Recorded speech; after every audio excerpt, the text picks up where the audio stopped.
What's going on, Giants fans? Happy Wednesday morning on my way to work. What's going on? I read a story the other day in Bleacher Report and also on Twitter about one player in particular. He was my fan favorite. He was my favorite player up until last year.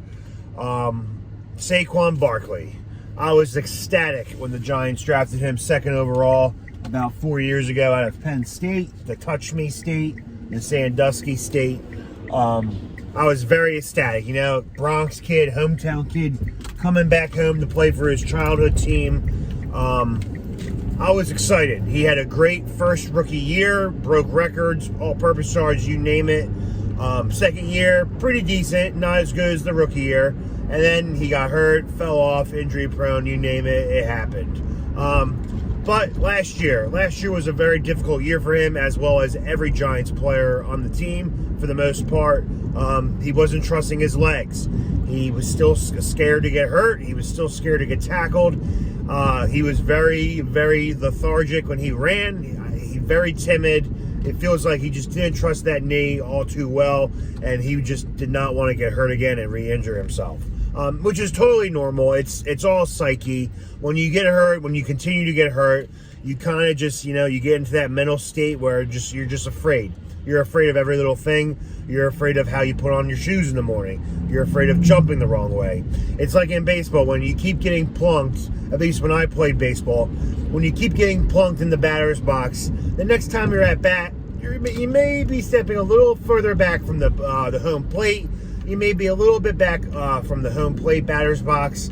You're just afraid to get hit. And that's kind of what happened to Saquon. He got an injury, then he hurt his ankle, stepping on a Cowboys player's foot, and then everything just unraveled for him. He was just not that same Saquon that we were so used to seeing in the first 2 years of his career, especially after his spectacular rookie season that he had. But I think the tide is turning with him. I think he's slowly beginning to trust himself again, slowly more confident and having faith in his knees that they will hold up. Because last year, you just saw that he was not the Saquon of old. Afraid to make cuts, afraid to juke. He was afraid to get tackled. He was afraid to truck people over, using that Madden hit stick, if you may. He was just very in his head, too much in his head, which is totally normal. Like I said, when you keep getting hurt, it becomes a mental issue, and you run scared, and that's what he did. He ran scared. Even when it came to pass blocking, he just wasn't all there. He wasn't into it. He was just very, very timid and lethargic, and he just couldn't give it his all. But reports are surfacing out of camp, out of OTAs, that he has brushed all that off. He has a killer mindset right now. He wants to go out and just fucking kill. He just wants to kill the ball, kill the running game, and just go at it hard, 100%, and just give it his all, which is all you want and all you hope for out of a player like that, out of his caliber type of running back. So I have a lot of hope and a lot of faith that this will be the year that he turns it around. According to reports out of the New York Daily News and Bleacher Report, that the Giants coaching staff, Brian Daboll and Mike Kafka, they're implementing a playbook in which surrounds Saquon Barkley. They're going to try to give him the ball in any open space as possible, whether it's running, screens, passing out of the backfield, wide receiver reverse pass to him, halfback direct snaps.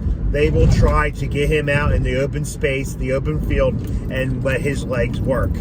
Because if you saw in the Saints game when we were throwing him balls, when he was lining up out as a receiver, no one could cover him, and he's just too quick. He's too quick and nimble to be anyone to cover him, especially a corner, especially a linebacker. But yeah, apparently that's their plan. That's Coach Brian Daboll's plan.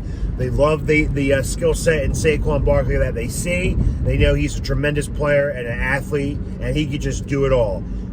Besides play quarterback, he can just do it all, and their goal is to get this guy the fucking ball as much as possible and let him fucking do work. And that's all we want. That's all we wanted from him. He was turned to be out a second overall pick bust, but the injuries are very damaging to a running back. It's a short career for a running back. I have a son becoming born. If he wanted to play football, I would tell him, do not play running back. Short career span, and you're just going to get very, very hurt all the time and concussions. But Saquon Barkley, I love you, bro. I hope you have a great year. You deserve it. You're a terrific person on and off the field. You have great, great qualities. And I just want you to kill it, man. I loved you from the moment you were drafted. Got your jersey, got signed memorabilia from you. I just want you to kill it, man, because you deserve it. You're a good team leader. Regardless of all the injuries you've been through, you are a great leader to your teammates. You're very supportive when the things aren't going well. And you could have quit. You could have quit on us. You could have demanded a trade. You could have screamed and cried on the sidelines like Odell Beckham Jr. did. But you didn't. You hung around with us. You hung in there. You stuck it to the ground. And this year, I just want you to go out and just fucking kill it, bro. Because we deserve it. And truly, you deserve to show everyone what you're all about.